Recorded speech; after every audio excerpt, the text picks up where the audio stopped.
2011 45% இருந்தவங்க 30% ஆனாங்கன்னா இதுதான் பொருந்தாத கூட்டணி. கூட்டணியா இருக்கலாம், ஆனால் 3 எலெக்ஷனும் ஒரு மையப்படுத்தி ஜெயிச்சிருக்கீங்க. எதை? பிஜேபி நம்பி. எங்களுடைய கொள்கை என்ன? பிஜேபிக்கு எதிரா. அப்ப இந்த எலெக்ஷன் 24 மக்கள் தூக்கி எறிஞ்சிட்டாங்க பிஜேபிய. இந்த எலெக்ஷன் எதுக்கு?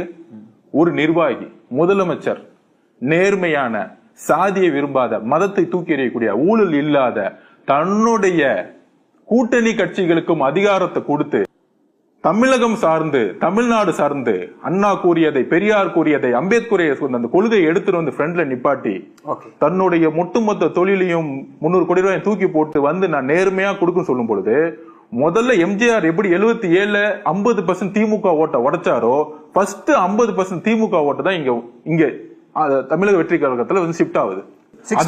அதனாலதான் இன்றைக்கு 25% வந்து சர்வேல வந்து